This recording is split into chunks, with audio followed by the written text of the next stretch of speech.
ان کی ہے, chief executive وہ ہیں صوبے کے, معاملات جو ہیں وہ حکومت کے ہاتھ بس میں رہے نہیں. یہی بات مراد علی شاہ صاحب نے طریقے کے ساتھ کی ہے کہ وزیر اعظم صاحب کو حقیقت کا سارا ادراک ہے, ان کے پاس ساری معلومات ہیں, ان کو نتائج کا پتہ ہے کہ اس کے نتائج کیا ہو سکتے ہیں. اگر ہمارے ہاتھ سے چیزیں نکلی, تمکی لگائی انہوں نے سادہ الفاظ میں, تو پھر ہم سے جو ہو سکے گا وہ ہم کریں گے, یہ وہ کہہ رہے ہیں.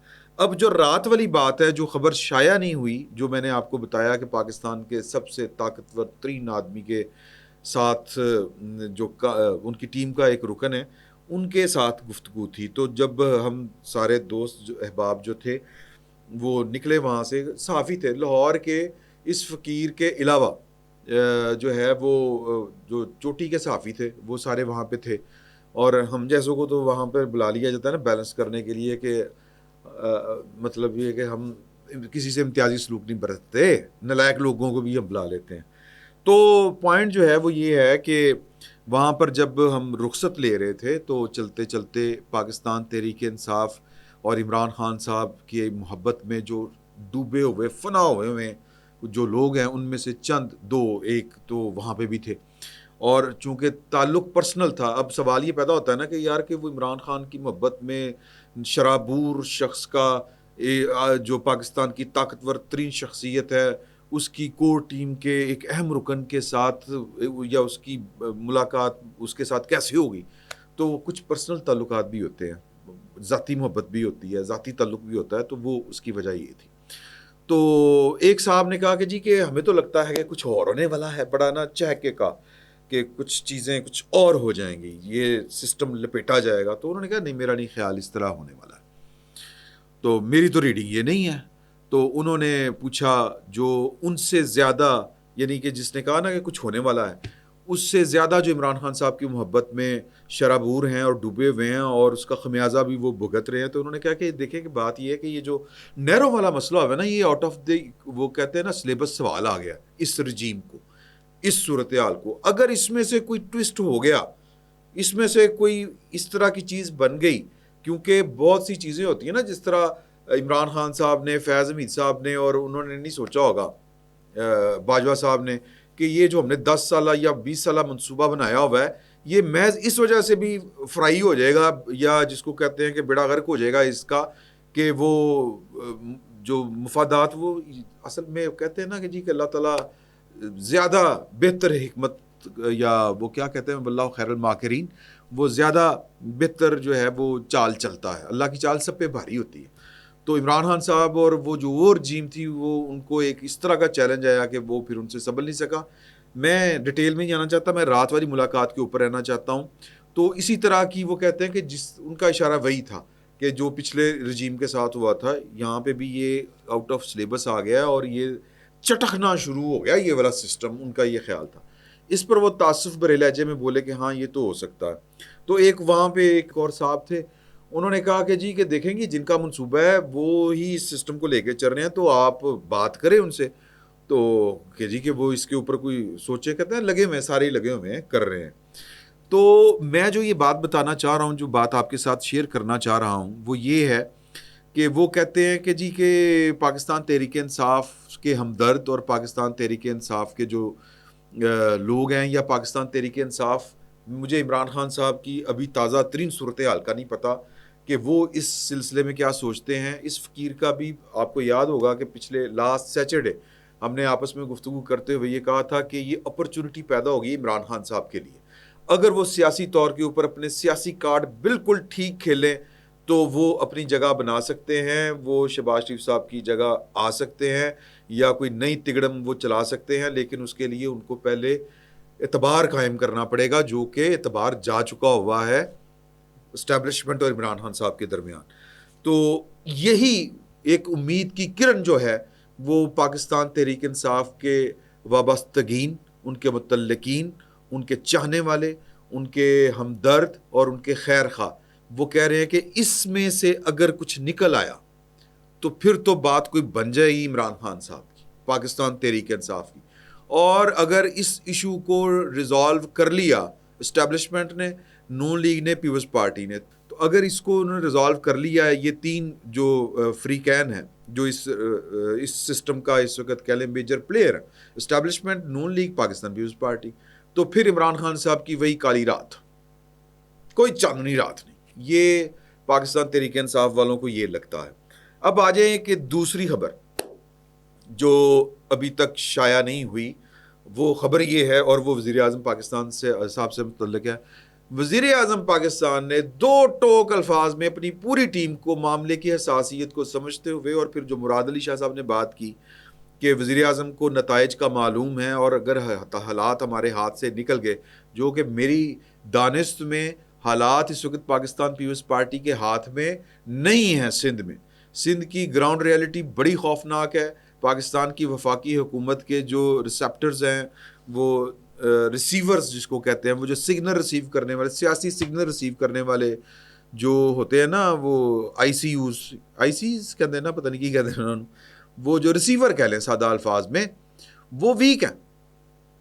پاکستان کی اسٹیبلشمنٹ جو ہے، ویسے تو وہ ہر حالات کے اوپر ان کی گرفت بھی اور نظر بھی ہوتی ہے، وہ معاملے کو جتنا لائٹ لے رہی ہے، اتنا لائٹ معاملہ ہے نہیں۔ یہ بہت سی چیزیں ہاتھ سے جب نکلنا شروع ہوتی ہیں تو ایسی نکلتی ہیں۔ پاکستان کی اکانومی بڑی مشکل سے کھڑی ہوئی ہے بھائی جان، پاکستان بڑی مشکل سے آگے بڑھنا شروع ہوا ہے، اور پاکستان کو جو چیلنج ہے، درپیش چیلنج ہیں دہشت گردی کے، ان سے الگ سے نمٹنا پڑ رہا ہے۔ اور تیسرے صوبے کو ہم نے کے پی بلوچستان کے بعد تیسرے صوبے کو ہم نے ایک غلط فیصلے کی وجہ سے مطلب کہہ لیں کہ اپنے ہاتھ سے وہ پھسل رہا ہے۔ سادہ الفاظ میں پھسلنے سے مراد یہ کہ حالات جو ہیں وہ ایجیٹیشن کی طرف جا سکتے ہیں، اور پھر پاکستان پیپلز پارٹی کے ہاتھ میں چیزیں نہیں رہیں گی، کیونکہ بہت سے لوگ، یہ کل بھی رات وہاں پہ بات ہو رہی تھی کہ پاکستان پیپلز پارٹی کا تو جو زرداری نیٹ ورک ہے وہ کام کر رہا ہے گراؤنڈ کے اوپر، جو ہے وہ ان کی گرفت کمزور ہو چکی ہے۔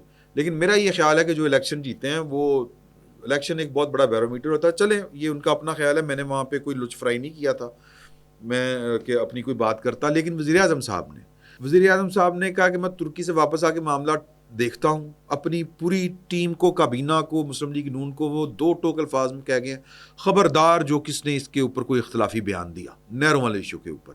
تو میرا یہ خیال ہے کہ سینس پرویل کرے گی۔ میرا یہ خیال ہے کہ دیر ہی صحیح، لیکن جو ہے وہ اتنی بھی دیر نہیں ہوئی کہ اگر اس منصوبے کو پاکستان کی اسٹیبلشمنٹ ہو، وہ پاکستان کی وفاقی حکومت ہو، یا کوئی اور طاقتور لوگ ہوں، وہ اگر اس منصوبے کو واپس لیتے ہیں یا کوئی آبرو مندانہ درمیانی راستہ نکالتے ہیں کہ سب کی عزت بچ جائے، تو بہتر ہے۔ ورنہ عمران خان صاحب جو ہیں وہ تیار بیٹھے ہیں کہ جناب میں پھر لو جی آ رہا میں۔ یہ عمران خان صاحب سے مراد یہ ہے، میں ظاہر ہے کہ ہماری عمران خان صاحب کے ساتھ ذاتی کوئی دشمنی نہیں ہے، عمران خان صاحب نے سرو نہیں کیا اس قوم کو، اس ملک کو۔ یہ جو نفرت ہے یا جو کچھ بھی آپ کو چیزیں لگ رہی ہیں، یہ جو 75 سال کا جن جپا ہے پاکستان کی ریاست کا، یہ وہ والا معاملہ ہے۔ باقی جو ہے وہ میں نے پہلے بھی آپ سے کہا تھا کہ یہ جو دونوں غیر نشر شدہ خبریں ہیں، یہ جو خبریں آ رہی ہیں، یہ سب آپس میں انٹر لنک ہیں۔ تو ایک خبر جو آئی ہے وہ 9 مئی کی آئی ہے۔ 9 مئی کے جو ملزمان ہیں وہ شیر رشید صاحب ہوں، وہ ایک اور خاتون ہیں صنم جاوید صاحبہ سے متعلق پنجاب حکومت اپنا کیس لے کے سپریم کورٹ گئی ہے۔ ان کا ریمانڈ کا کیس تھا، اور ہائی کورٹ نے ریمانڈ دینے یا نہ دینے کے معاملے کے اوپر، معاملہ تو ہائی کورٹ کے سامنے تھا کہ ریمانڈ دینا کہ نہیں دینا، لیکن ہائی کورٹ نے ان کے خلاف کیس ہی اڑا دیا۔ تو یہ ہائی کورٹ کا جو اختیار تھا، ظاہر ہے کہ ان دنوں جو ہائی کورٹس اور جو اعلیٰ عدالتیں تھیں، ایون سپریم کورٹ تک، وہاں پر وہی جج جو فیلڈنگ والے جج تھے وہ مطلب چھکے مار رہے تھے، اور یہاں پر لاہور ہائی کورٹ میں ایک جج کی بیٹی کا ایشو تھا اور وہ ریزالو نہیں ہو رہا تھا، وہ انہوں نے اپنی گاڑی کے نیچے 2 بندے دے دیے تھے، انہوں نے چن کے انہوں نے پاکستان کی ریاست کو اپنی بیٹی کی محبت میں پھر سبق سکھانے کا فیصلہ کیا، اور پھر اچھا خاصا سبق سکھایا۔ ڈھونڈ کے دہشت گردی کے جج وہ لے کے آئے جو پاکستان تحریک انصاف کی طرف جھکاؤ رکھتے تھے، یا جو اسی سیاسی نقطہ نظر کے سے والے تھے یا اتفاق کرتے تھے۔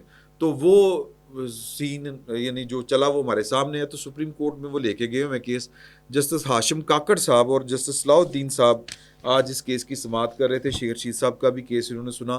انہوں نے کہا جی کہ 9 مئی کے کیس جس طرح کے آپ نے بنائے ہیں، فلاں ٹمکانا، ہمیں تو ڈر لگتا ہے ہمارا بھی نام نہ ڈال دیں، اور یہ ہائی کورٹ کے پاس اختیار ہوتا ہے، وہ جس کو چاہے لا قانونیت اور بھائی یہ صرف سارا جج صاحبان سے گزارش ہے کہ یہ سارے جو انصاف اور جو آئینی اختیارات ہیں یہ صرف پاکستان تحریک انصاف کے لیے ہی ہیں یا اور کسی کے لیے بھی کبھی ہوا کرتے تھے یا ہیں؟ تو جو یہ 9 مئی والے اس میں سبق ہے، میں بار بار آپ کو بتا رہا ہوں کہ جو میں کہتا ہوں کہ انٹر لنک ہے چیزیں، ایک تو یہ کہ جس طرح پروسیکیوشن نے ان چیزوں کو ڈیل کیا، ایک دوسرا کہ جس طرح پاکستان کی اسٹیبلشمنٹ پاکستان کی ریاست کو چلانے کی کوششیں کرتی رہی ہے، اگر اس کے نتائج ہیں یہ جو سامنے آ رہے ہیں کہ ایک پارٹی جس نے 9 مئی جیسا جرم کیا ہے اس کو کسی پاکستان کے آئین قانون کے مطابق جس طرح آپ ڈیل کرنے کی کوشش کر رہے ہیں، یہ کیوں کرنا پڑ رہا ہے؟ اور یہ ججوں کے جو نیوٹرل جج بھی اپنی طرف سے ہیں ان کی طرف سے بھی آپ کو 9 مئی کے تانے سننے پڑتے ہیں. یہ اس لیے سننے پڑتے ہیں کہ آپ نے گراؤنڈ ریالٹیز کو مطلب پراپر جج نہ کر کے اپنی مطلب وہ طاقت تو 153 پتہ نہیں کیا اس کو کہتے ہیں کہ زبردستی جو آپ نے اپنی مرضیاں ٹھونسنے کی کوشش کی، تو یہ اس کے نتائج ہیں.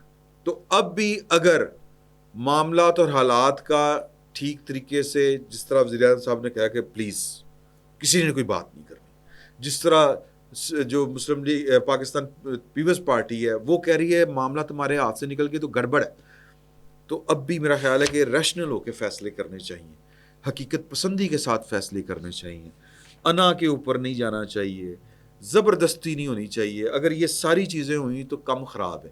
اگلی جو خبر ہے وہ ہے کہ عمران خان صاحب کے ساتھ ملاقات کے لیے آج میرا خیال ہے کہ ان کے وکلا کا دن ہے جی، ملاقات کا اور فیملی کا، ایسا ہی ہے نا جی؟ ہاں جی. تو بیرسٹر گور صاحب کی طرف سے نام چلے گئے ہوئے ہیں. سلمان اکرم راجہ صاحب نمبر 1، نیاز اللہ نیازی نمبر 2، لسٹ کے مطابق تیسرا نام ہے سمیر کھوسا، یہ پتہ نہیں کون ہے. اچھا، چوتھے نمبر پر ہیں فیصل ملک. اچھا جی، 5ویں نمبر پر ہے نعیم پنجوتھا.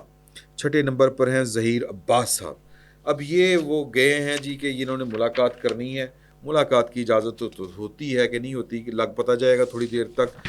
ریاست وہی جڑی ہوئی بات ہے، کل رات والی جو معاملات میں آپ کو بتا رہا تھا کہ سختی چل رہی ہے، اور اس سختی میں وہ امید ان کو یہ ہے، کوئی سختی یہ ہے کہ جی 6 مہینے سے 5-6 مہینے ہو گئے ہیں ان کی پارٹی کے لوگوں سے ملاقات نہیں ہو رہی، بہنوں سے نہیں ہو رہی. وجہ کیا ہے؟ اور 9 مئی کرنے والوں کا تعاقب جاری ہے. وجہ کیا ہے؟ وجہ یہ ہے کہ انہوں نے پاکستان کی ریاست کے ساتھ ٹکر لی، اور اب وہ ان کو امید یہ نظر آ رہی ہے کہ ریاست ہمیں معاف کرنے کے لیے تو تیار نہیں ہے. ایک غلطی اگر وہ کریں تو وہ یہ اس غلطی سے کوئی فائدہ اٹھائیں، اور وہ غلطی بڑی فاش ہو سکتی ہے. جو نیرو والا معاملہ ہے، میں بار بار یہ والی بات کہتا ہوں. باقی علیمین گنڈا پور صاحب کے جو ناقابل ضمانت وارنٹ گرفتاری ہیں وہ انسداد دہشت گردی لاہور کی طرف سے جاری ہوئے ہیں. 5 اکتوبر کو پی ٹی آئی کے لاہور میں احتجاج میں انہوں نے پولیس پر تشدد والا جو کیس تھا وہ بٹ مار کے شیشے توڑے سی باقی بھی، تو اس میں ان کے ناقابل ضمانت وارنٹ گرفتاری جاری ہوئے ہیں. یہ بس ایک اہم ہی خبر ہے، کیونکہ اس طرح کے جو وارنٹ شرنٹ ہوتے ہیں یہ جاتے جاتے کھر جاتے ہیں. کھرنا سمجھتے ہیں نا؟ جس طرح برف آپ گھر لے کے جائیں نا، راستے میں کافی ساری پگھل جاتی ہے، اسی طرح یہ بھی ہوتا ہے. تو ابھی تک یہ خبریں تھیں، تو انشاءاللہ تھوڑی دیر میں آپ سے پھر ملاقات ہوتی ہے. فی الوقت اتنا ہی. اللہ حافظ.